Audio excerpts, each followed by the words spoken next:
जप में तभी प्रीति होगी जब वाणी मौन का आश्रय ले, कम बोलो। आवश्यक है तो मृदु शब्दों में हितकर बात कह दो, नहीं मौन रहो।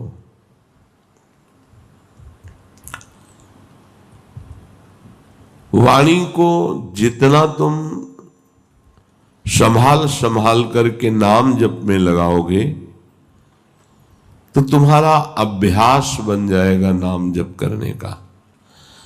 ऐसी आदत पड़ जाएगी कि जरा सा छूटने का भ्रम हुआ कि आपकी जलन होने लगेगी, नाम छूट गया, आप परेशान होने लगेंगे।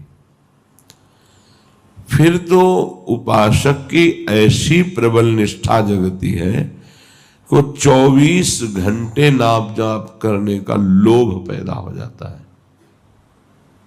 24 घंटे नाम जपते हुए सो गया, जगते ही नाम जप, तो उसकी पूरी रात नाम जप में ही मानी जाती है। जो थोड़े से नाम जपने में संतोष कर लेता है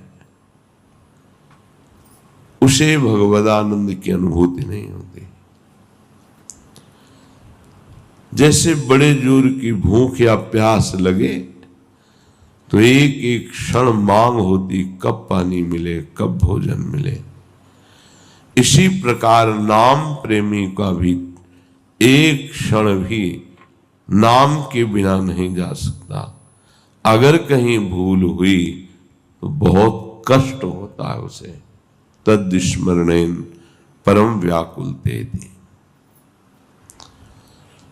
नाम है, संख्या से जपो तो रुचि बढ़ेगी। अगर आपका अभ्यास बिना माला, बिना किसी बाहरी प्रयास के अंदर निरंतर चलने का अभ्यास है तो इसमें संख्या जोड़ने की आवश्यकता नहीं। किसी ने प्रश्न किया था कि अगर बिना संख्या के नाम जप करते हैं तो उसका फल मिलेगा कि नहीं मिलेगा। तो क्या संख्या से नाम जप करने पर फल मिलता है क्या?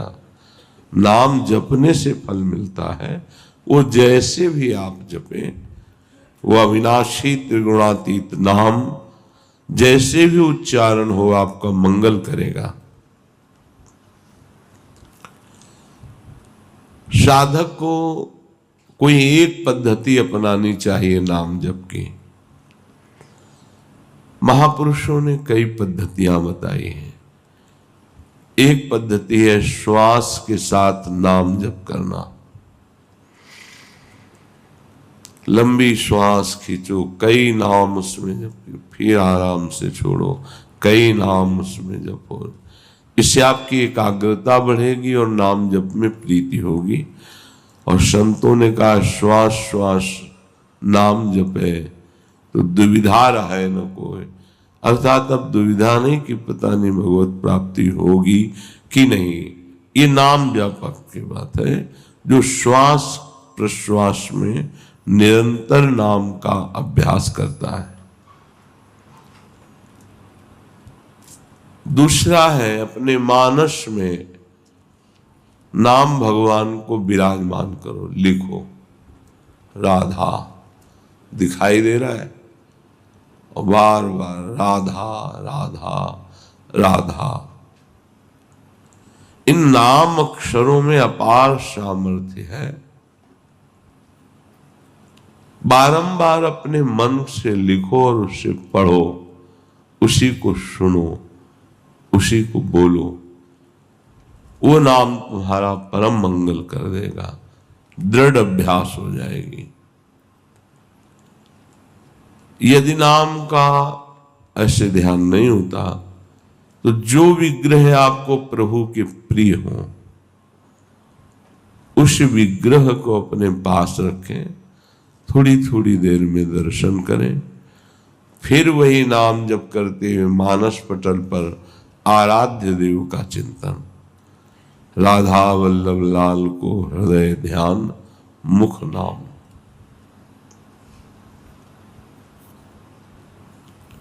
नामाक्षरों की बार बार आवृत्ति बार बार जपना बड़ा आनंद का विस्तार हो जाता है। इससे किसी भी एक नियम से आप श्वास की प्रत्येक गति पर आपका ध्यान हो और प्रत्येक श्वास खींचने और छोड़ने में जितने अधिक से अधिक नाम ले सको। अगर श्वास के साथ मंत्र चलने लगा, नाम जपने लगा, तो फिर माला की आवश्यकता नहीं है। श्वास के साथ होने वाले प्रत्येक जप की दिव्य लाभ वृत्ति प्रकट होती है। फिर माला थोड़ा विक्षेप लगने लगता है। सिर घुमाओ, सुमेरु पे आवे, प्रणाम करो। वो तो मन ही मन श्वास प्रश्वास में नाम जप करता है। सदगुरुदेव भगवान की कृपा से बचपन में ही शिक्षा मिली थी, वह एक रट लग गई थी। अब निरंतर नाम हमें चलाना है। मन न लगता तो कीर्तन करते नाम का, शांत हो जाता फिर नाम जप करते। 2-4 मालाएं की तो उससे मन थोड़ी लग जाएगा प्रभु में। अच्छा है, ना करने से अच्छा है, पर आपकी मना स्थिति फिर नामाकार नहीं होगी। श्वास का जप मन का लगना जरूरी होता है, नहीं हो ही नहीं सकता। जब आप नाम जप करते हुए श्वास खींचते हैं फिर छोड़ते हैं तो मन के भागने का समय नहीं रहता, क्योंकि प्राण, मन और ब्रह्मचर्य तीनों का तारतम्य है।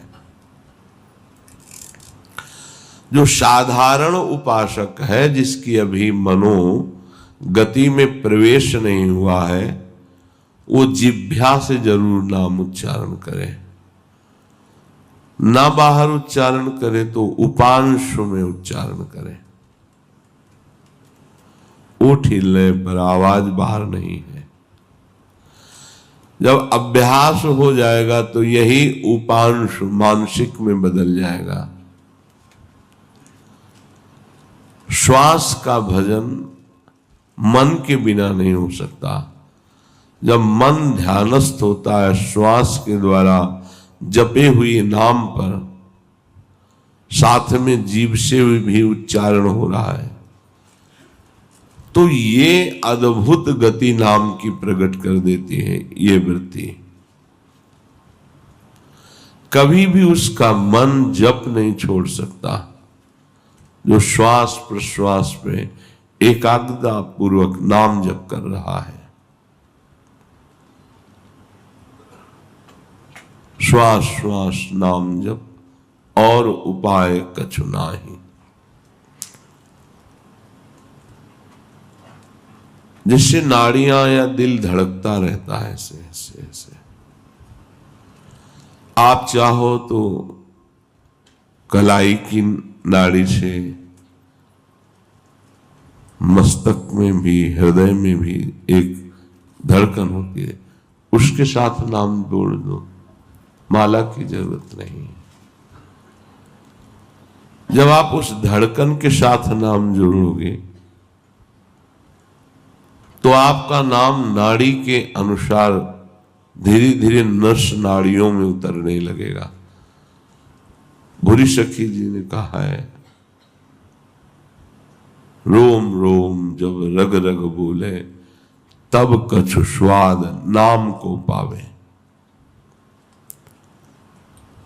इसमें भी बहुत निरीक्षण की आवश्यकता है कि एक भी धड़कन खाली न जाए, नाम के साथ चले।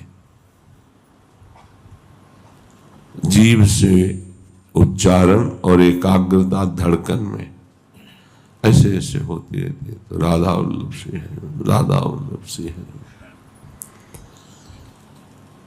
फिर एक बहुत महान नाम जप की पद्धति है कि आंखें मूंद करके पूरे नाम को सामने देखना। लिखा हुआ नाम, बार बार उसे पढ़ रहे हैं, सुन रहे हैं। यदि ऐसी स्थिति नहीं तो बार बार लिख रहे हैं, देख रहे हैं, सुन रहे हैं। अपने सामने आकाश की तरफ देखकर नाम लिखो, या अपने मस्तक पर लिखो, या अपने हृदय पे लिखो। मन को पढ़ाओ जरूर, बिना पढ़े आगे न बढ़ने पावे। जीभ का प्रयोग बहुत धीरे से होता है, इसमें गिनती इसमें जरूरत नहीं है। अब जैसे बातचीत कर रहे हैं, आपसे प्रश्न उत्तर कर रहे हैं, तो नाम दिमाग में छाया रहता है, जबान से नहीं जप रहे हैं, पर जिधर देखो उधर लिखा वही नाम। तो हम एक क्षण भी नाम से अलग नहीं रहते इस पद्धति के अनुसार। मंत्र अक्षर या नाम अक्षर साक्षात भगवान है। अगर आप मन से उसको लिखोगे और देखोगे तो आरंभ में थोड़ा आपका मन विचलित होगा, फिर मन आसक्त हो जाएगा और सबसे बढ़िया तरीका आ जाएगा ये नाम जप का, देखते हुए। इसका अभ्यास चतुरासी जी का किया गया। तो आप सच्ची मानो जैसे देख के आप पढ़ते हो, ऐसे माइंड में लिख गए, देख के पढ़ा, एक एक लाइन, एक एक पंक्ति, ऐसे पूरा 2 घंटे में होता है। 1 मिनट का समय नहीं कि उसमें चूक हो जाए। फिर योग दर्शन में लिखा है, तज्जप तदर्थ भावनम। जैसे हम राधा वल्लभ श्री हरिवंश जप रहे, तो एक उपाय है कि राधा वल्लभ लाल की झांकी हमारे नेत्रों में रहे, फिर नाम जप करें। राधा वल्लभ लाल को हृदय ध्यान, मुख नाम। बहुत बढ़िया सहज पद्धति है। छोटी छवि राधा वल्लभ जी की रख लो, बार बार देखो और फिर ध्यान में लाओ, बार बार देखो फिर ध्यान में लाओ। नाम जप करते कुछ दिन में छवि नहीं देखनी पड़ेगी, वो आ जाएंगे मानस पटल पर।